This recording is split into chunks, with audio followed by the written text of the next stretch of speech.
Hello everyone, welcome to Ojiosador Innovation. Today we are going to start from the basic of web development down to the advanced level.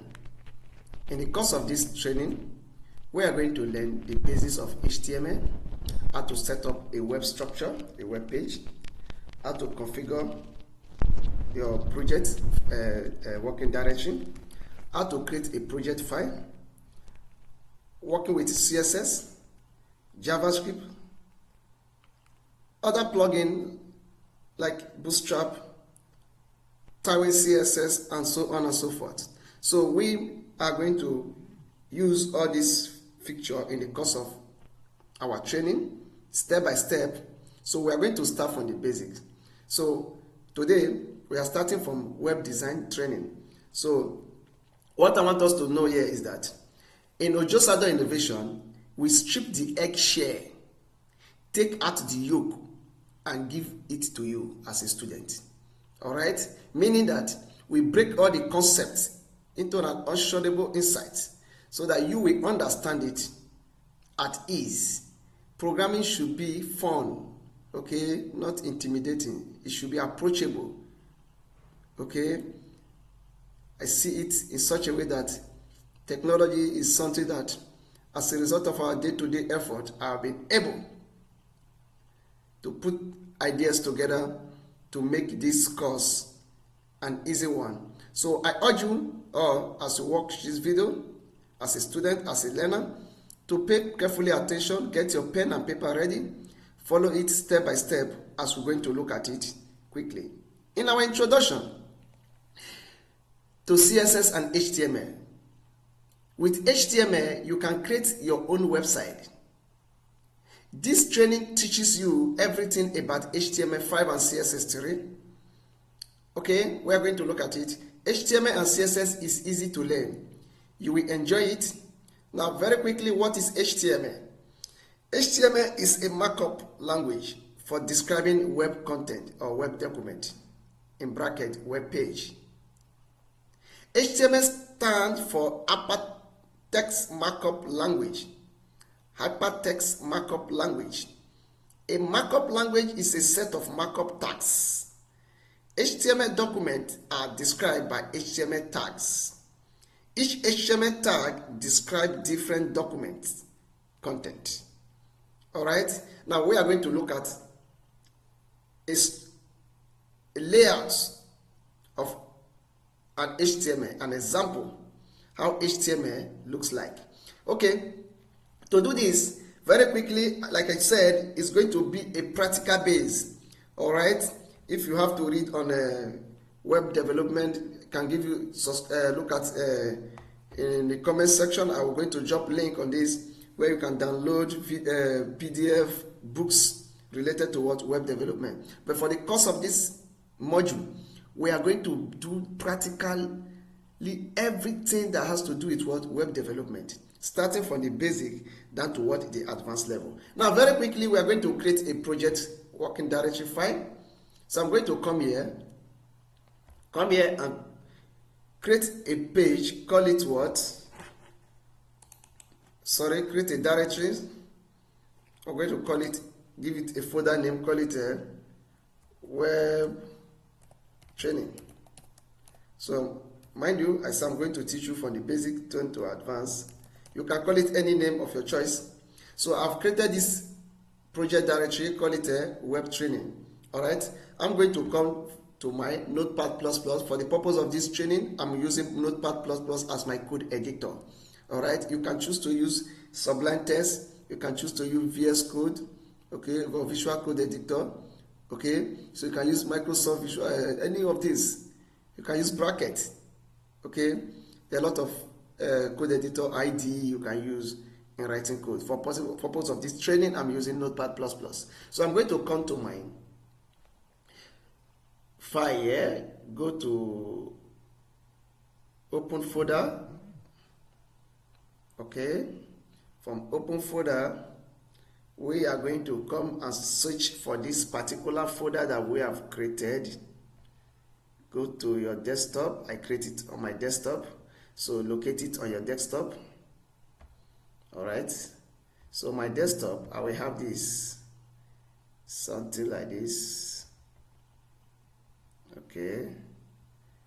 Yes, go down, you see it here. All right. So this is our name of, this is the name of the project folder we just created, web training. I'm going to select it. All right. So immediately I select it, you see, it is showing here right away. So I'm going to create a new file. I'm going to save it inside that directory. Click create file. Go to save as.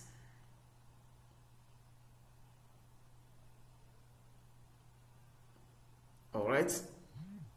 Locate the project directory, which we call web training. This is it. Then save this file as index.html. Mind you, as we progress, we are going to be using various extensions. If you want to save an HTML file, this is the name of the file.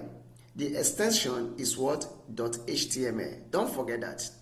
By the time we get to CSS, by the time you call the name of the file, then the extension will not change to what? .css. So on and so forth. But for the purpose of this HTML module that we are we are going to start with what? The extension .html. I'm now going to click what? Save. Immediately I do that, what happens next? Automatically the file has been what? Saved here in our what? Working directory. You see, when I click here now, we are seeing what? Our what? HTML what? File under the working directory or project file, which is called web training. So now we are going to set up a web page, a very simple web page. You hold down your shift, your less than keyboard, for your keyboard, press what? Exclamation mark, and now say doc type. Mind you, this doc type is not case sensitive. It can be small letter, it can be what? Capital letter. Okay? So we'll now come and now say HTML. I will come here, say close the what? The open tag. This is an open tag. This is what? A close tag. Less than and greater than. Less than is an open tag. Greater than is the what? Close tag. Don't forget this. At every point when you open a tag in writing program or writing a code, mostly in this HTML, you must always learn to what? Close the tag. X, your code will have a little bit malfunction behavior. Okay, it will not respond well. Okay, so now I'm going to come here at the bottom immediately after the closing tag of the doc type HTML. I'm going to open an HTML tag. Okay, then next I'm going to come here, close the HTML tag at the below here. Okay, you see, I told you when you open a tag, close it. I'm going to teach you in a simple way. All right, as we progress, we'll be entering it gradually into advanced level. So I'm doing it step by step so that you can understand the concept clearly. Now, after we have done that, next tag inside this HTML tag is going to be what? The head tag. What the head tag does, I'm going to tell you. Then I'm going to close the head tag horizontally. You can close the tag horizontally. You can close vertically like this. Okay, you can close like this. You can as well leave it this way. All right, mind you, this is the open tag, this is the close tag. All right, so in between this open and close tag, there is always a parameter or value. Okay, inside it you can add other elements or tags inside it. So for the purpose of this head tag, I'm going to use this pattern vertically because I want to add what they call title tag. Okay, close the title tag like this. All right, then inside this title tag, I don't want to give it a title yet because I will going to show you what we do with this title later on. So I'm going to come here. Next, immediately after the closure of the body tag of the head tag, we are going to open what? The body tag. Body tag. Then close the body tag before the closure of what? The HTML tag. Then close the body tag this way. All right. Sorry, it's supposed to be what? Body. this way. So the body starts here and end here. I choose to use Notepad++ because it gives me more visual clarity. Okay, immediately I pick the open tag, it will highlight where the closing tag is. You see the highlights. Okay, so I prefer to use this. So you can use it. They have the latest version currently, so you can download the latest version of Notepad++. It's superb. I recommend you to use it. You will like it. Now, again, what I want to do next is that we already have the body. As the name implies, the body actually is a composition of all the parts in human body. Take for instance, inside the body, we have the eye, we have the ear, we have the mouth, we have the nose, so on and so forth. All the elements, most of the page content you see on the web page are inside what? The body space. All right. So we are going to do something now. I'm going to come here and save this work. Let's go to our directory where we save that file, and it is called web training. I'm going to come here, look at it here, open it. You see our index.html, because it is saved as an HTML extension. It will pick the default browser that you are using on your system. If I'm using Mozilla, it will pick Mozilla. If I'm using Firefox, Chrome, it will pick Firefox. If I'm using Safari, Edge, so on and so forth. So for the purpose of this, I'm using Chrome to run this application. I'm going to double click here to open it and see how the application looks like. All right. Now you can see right now we have something like this running. Okay. This is our web page. And if you look at it here from the tab, it's showing index.html.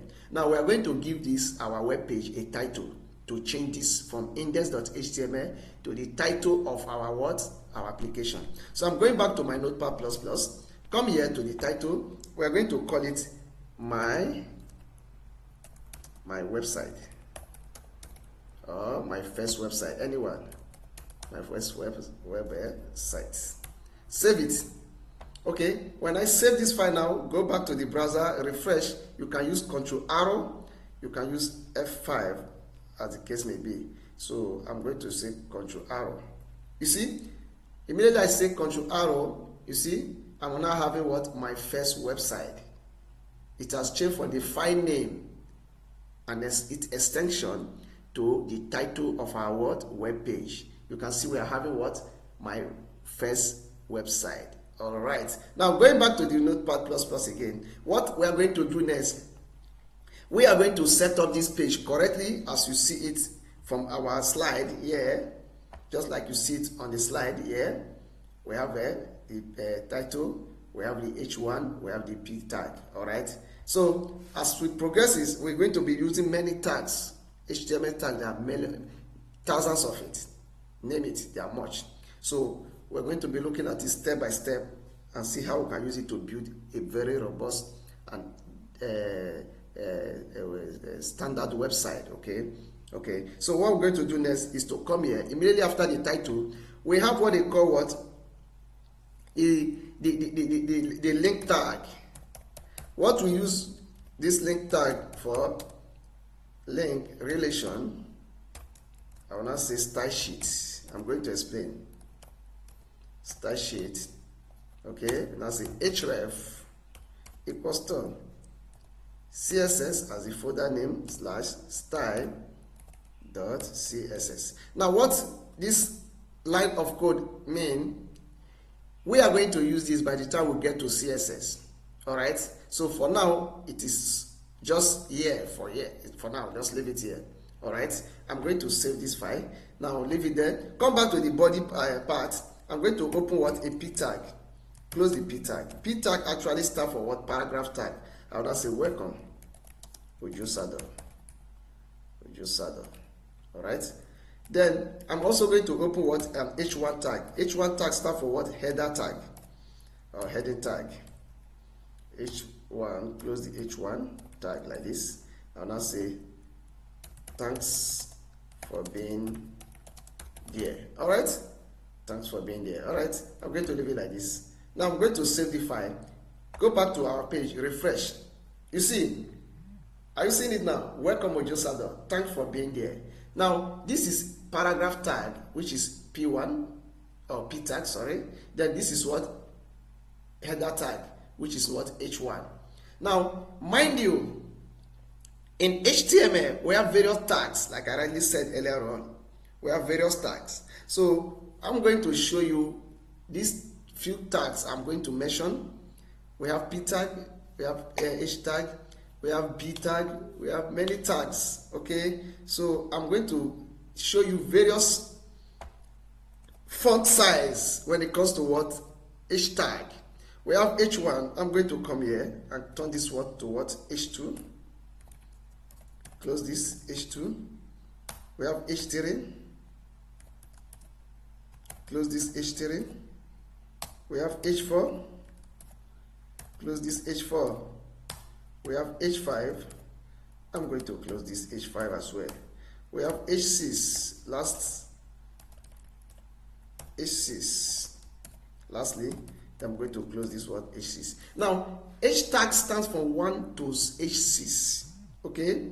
Start from 1 down to H6. And mind you, the higher the H tag in terms of counting, the lesser the font size. H1 is more bigger. The font size is more bigger, followed by H2, followed by H3, followed by H5. Then H6 is the most smallest in terms of what? The font size. So H2, I'm going to come here, just copy this text, or I'm going to say I am H2. I'm going to come here and I say I am H3. I'm going to come here and I say I am H4. I'm going to come here as well and I say I am H5.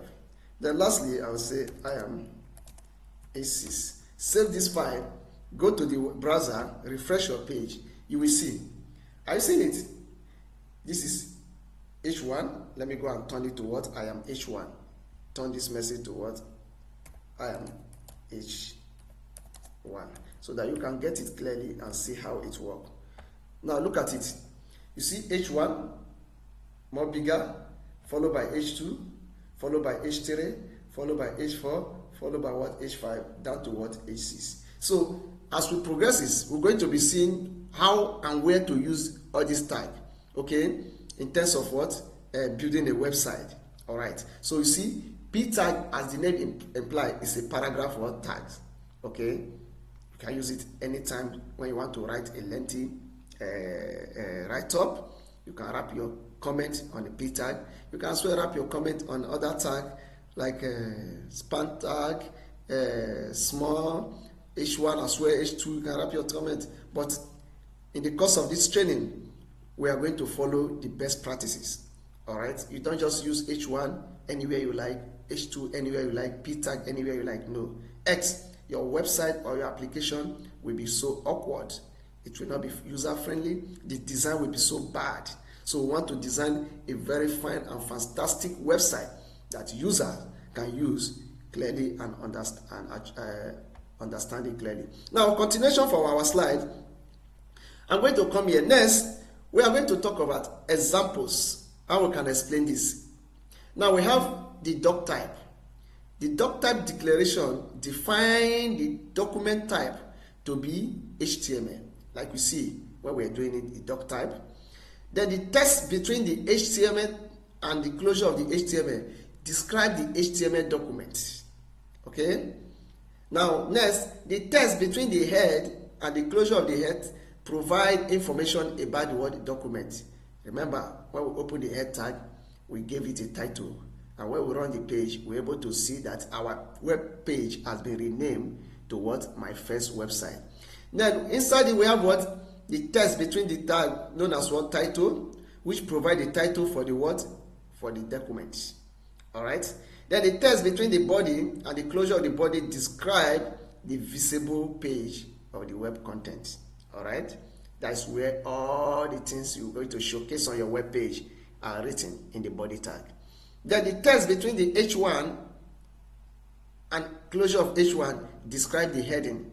Alright, like when you see H1, I am H1, I am H2. Alright, you must write something in between the closure and the open tag. Alright, next, It said, sorry, the text between the p tag and closure of the p tag also describe what? The paragraph. Note, using this description, a web browser can display a document with a heading, okay, and what? A paragraph, like we have rightly was saying. Now, next, HTML tags. HTML tags are keywords, that is, tag names, surrounded by what? Angle brackets. Okay? Say for instance, we have what? A tag here, which is known as what? The tag name. The tag name could be P, which is P tag. It could be small. It could be H1. It could be span tag. It could be div. All right? As we progress, it could be section. All right? There are a lot of HTML tag. So the tag name is always inside the what? Angle bracket. Then in between the closure and the open tag, we now have the content. Okay? Then you now close the tag name. HTML tag normally come in pairs, like as we have p tag, open tag, then you have the closure of what? The p tag. The first tag in the pair is the starting tag, also known as what? The open tag, like I already mentioned. While the second tag is the what? The end tag. The end tag is written like the start tag, but with a slash. Okay? With a slash. As you can see, there's always what? A slash before the tag name. Alright. The tag or the tag start that starts often called with the open tag. At the end, it's often called what? The closing what? Tag. We have explained that. Now, a web browser.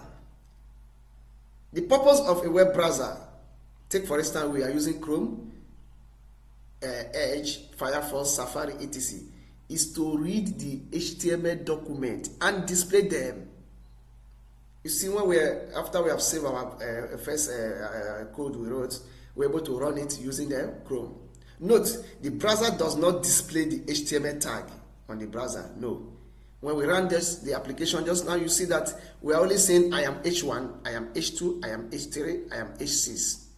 It didn't show the H1 as a tag, but uses them to determine how they display or how to display the document. So you know that when you run the application, you see H1 or H3. Now take for instance something like this. All right, we have another structure in this format. Okay. We have H1, this is the head tag. I've explained this already. Then also have what? The document declaration. Alright? The document declaration helps the browser to display the web page correctly. There are different document type on the web. To display a document correctly, the browser must know both type and function. The document declaration is not case sensitive, like I said earlier on. All cases are accepted. You can write it in this format. You can write it like this. You can write it like this. You can write it like this. Okay? Any of this is accepted. Then that is how far we can go on that HTML explanation. Then let's go into how we can be using other property like CSS. Okay? So before I go into CSS, I'm going to explain a few things. Now, what is CSS? Remember, when we are creating that code, I created a link which I call CSS, isn't it? All right. So we are going to look at what CSS stands for. CSS stands for Cascading Style Sheet. CSS describes how HTML elements are to be what? Displayed on screen, paper, or in other media. CSS saves a lot of work. It can control the layouts of multiple web pages all at once. Mind you, when we talk about CSS, we have three types of CSS. The external CSS, the internal CSS, and the inline CSS. Alright? So very quickly, the external CSS are stored in a CSS folder or file. Okay, sorry, in a CSS file or folder. You can, for more to organize your code, you can put it on a folder. Why do we use CSS? CSS is used to define styles for your web pages, including the design, the layout, and variations in display for different devices and screen sizing. Alright, by the time we get to CSS, you will understand it better. Now, CSS solved a lot of big problems. HTML was never intended to contain tags for formatting a web page. HTML was created to describe the content of a web page, like H1, like we have seen, which is the heading tag, the P tag, which is the paragraph tag. When tags like font and color attributes were added to the HTML 3.2 specification, it started a nightmare for web developers. Yes, according to W3 Schools, development of large website where font and color information were added to every single page became a long and expensive process. And to solve this problem, the World Wide Web consultant W3C created a CSS. CSS removed the style formatting from HTML page. Alright, so don't forget that. Now, CSS saved a lot of work. The style definition are normally saved in external, which is .css file.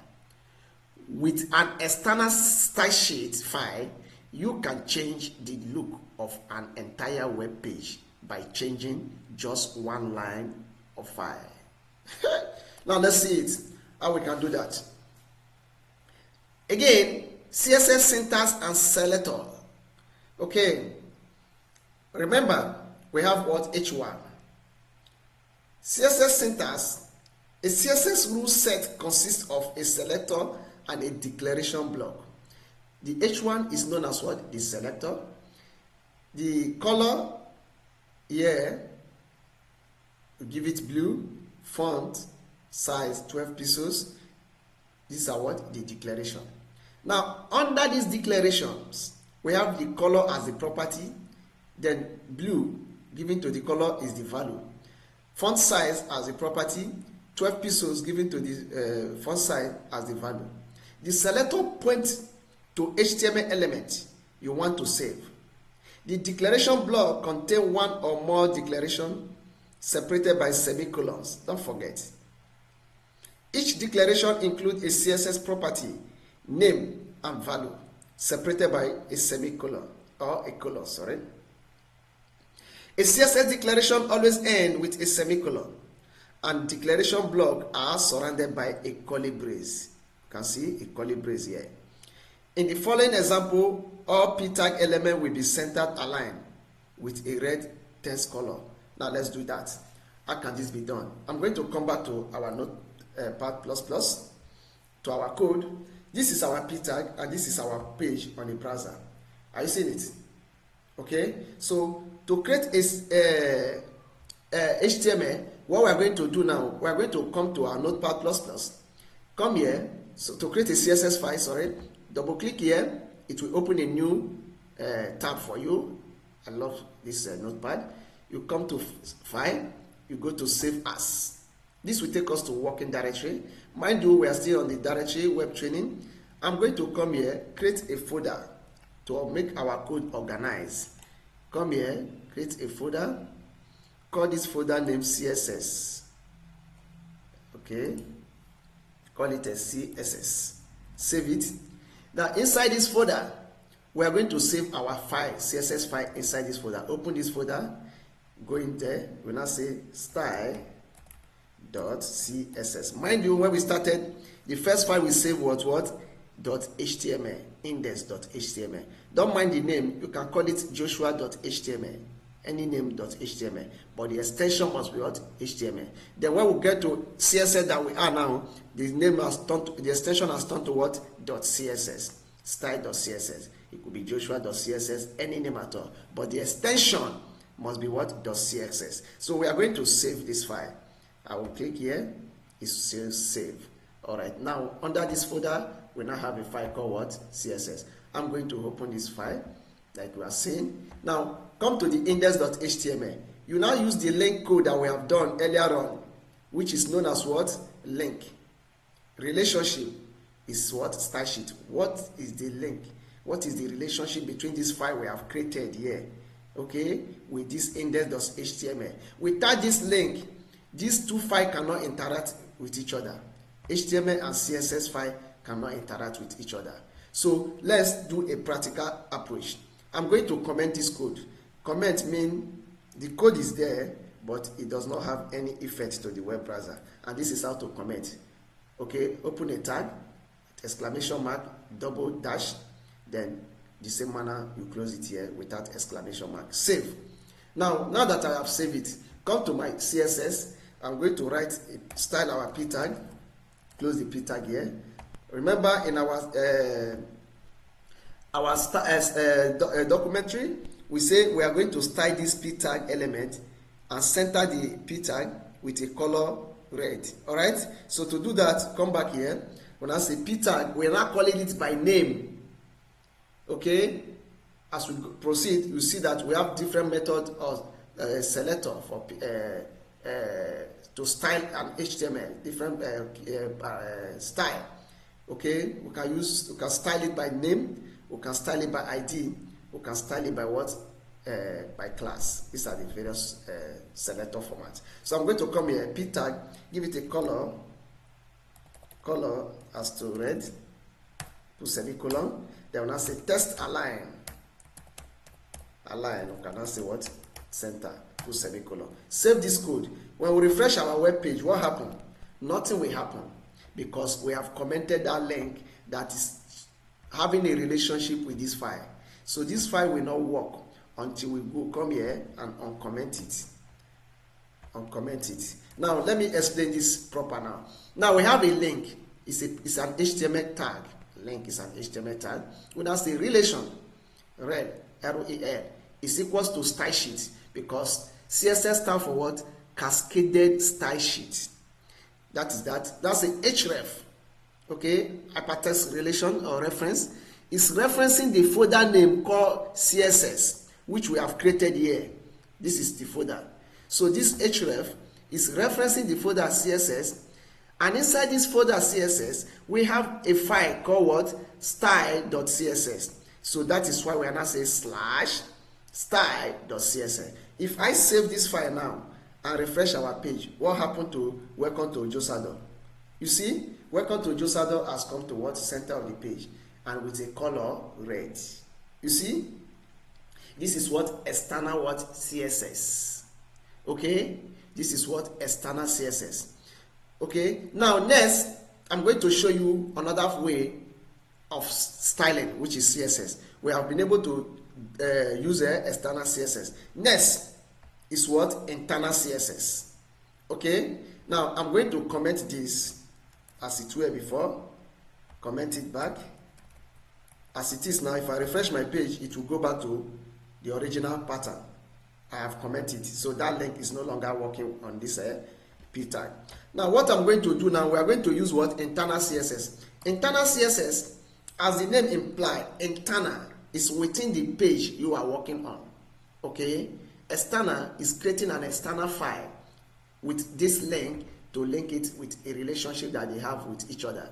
Okay, but internal, instead of creating an external file or folder, what you just have to do is just come here, open a tag, and say style, close the tag, then come here, close the style totally. All right, then close it like this. All right, inside the head, don't forget, inside the head tag. Okay, now inside this style, open tag and closing tag of style, we are going to do the same thing that we did here in our external. So let's see whether it will work. Okay, so what I'm going to do here is to come here and say P, call it by name, close it the same way. I'll now come and say color, and I say red, or let me just use green so that you understand. Then I'll come here and I say test align. I will come and say center like this. Once I save this file now, what happens? You will see that our web browser, if I refresh, you see Ojiosador Innovation has come here. Are you seeing it? This is the second way of styling using CSS. We have been able to demonstrate internal. We have also been able to demonstrate external. All right. Now, the next one, like I told you, we have 3 ways we can style. Is what? Internal, external, and inline. I'm going to come here as well and comment this style. This is how to comment multiple line commenting.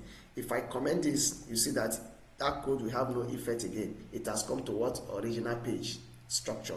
All right. Now, let's practice internal. Let's practice inline. I'm going to come to p tag here. Create a space between the open and closing tag of p tag. Okay.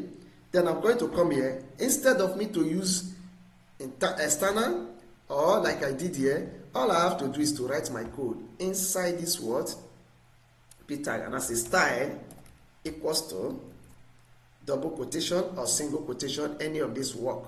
Okay. I want to say color. I want to give it a pink. I'll just give it pink so that you will see the effect. I want to say text align. I will call it as a center. All right, save. Now, mind you,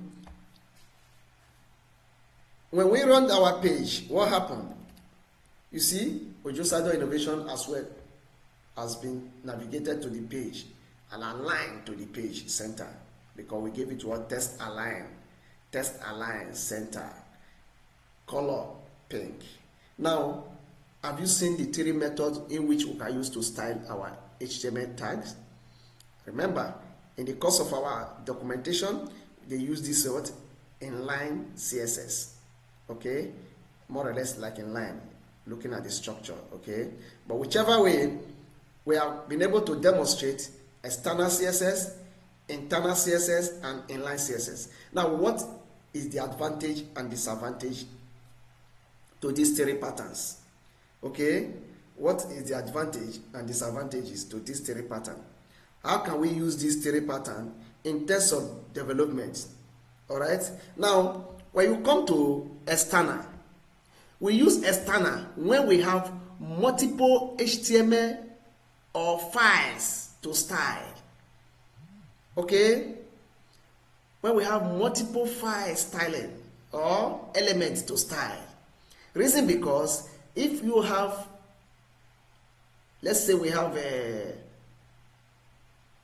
over 200 lines of code or 1,000 lines of code, you'll be surprised that by the time you begin to write more code styling property inside this p tag, it will look so cumbersome, it will look so confusing, it will look so jargon, even if the code run well, but it has its own limitations.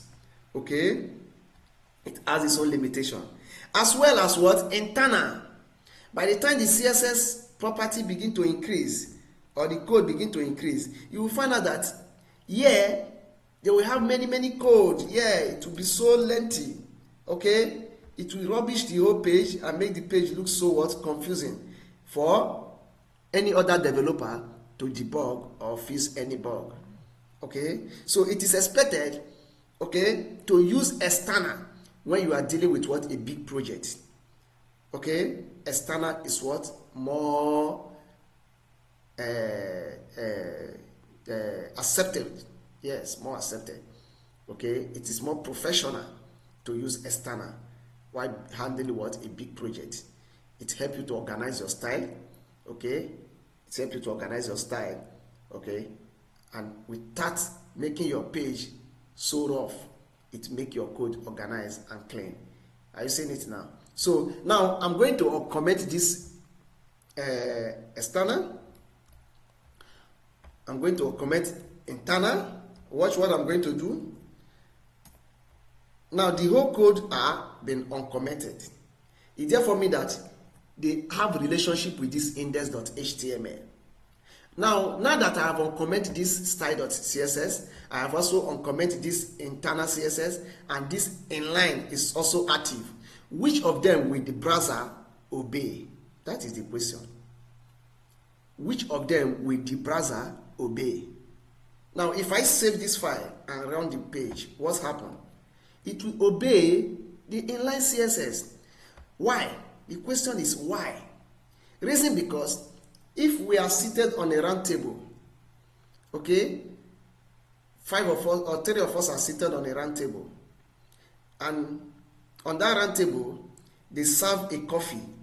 the coffee is placed right in front of me and there is no coffee, okay, let's say, we are all seated on a round table, a coffee is being served to every one of us, 3 of us. We have our coffee with our cup. Then the hot water to use to stir this coffee is right close to me. Now, among 3 of us, tell me, who will first approach this kettle to get the hot water? Is it not me? That is what the browser is obeying here, because the inline CSS is more closer to the p tag that we are styling than this what? Internal. Than this what? External. So what it does, it quickly what? Obey this guy, which is more closer to what? P tag. Okay? Automatically it obeys it. If I change this color to let's say brown, so that you can see the effect properly. I'm going to refresh this page now. You see, it will show to what? Brown. Alright? So that is what the browser recognizes. Now, at what point should we use inline CSS? Say for instance, you have external CSS running linked to your page in a big project. And mind you, in that external CSS, the original template color they gave to that p tag is red. Now you say, no, I don't like red. Instead of need to begin to locate the file in the external CSS because of how lengthy it is, I don't want to go there. Let me just quickly write what? Inline CSS to override the existing what? Internal CSS. So using inline CSS help you to override the existing structure of your styling. Okay? Inline CSS quickly help you to what? Override. Okay? So in this case, internal override external, while inline override both internal and external. Do we get it clear now? We have the whole code running, all linked together, have a relationship with index. But before we wrote this what? Inline, if I remove this inline, I save, you will see that the code now will now obey green, background color green. If I refresh, what happened? You see, it has turned to what? Green. It therefore means that internal overrides external, supersede external, because index.html sees this styling inside inside itself faster than what? The internal, which is linked with what? This link relations. Okay, so internal supersede or can override the what? External, while inline can override internal and external. All right, in the next video we are going to be using this pattern in building what? Our page responsively, okay, making it look nice and organize our code. And so therefore I will be going to be using different tags in HTML to build what? Our web content. Stay tuned and stay connected. See you on the next chapter or the next module. Bye.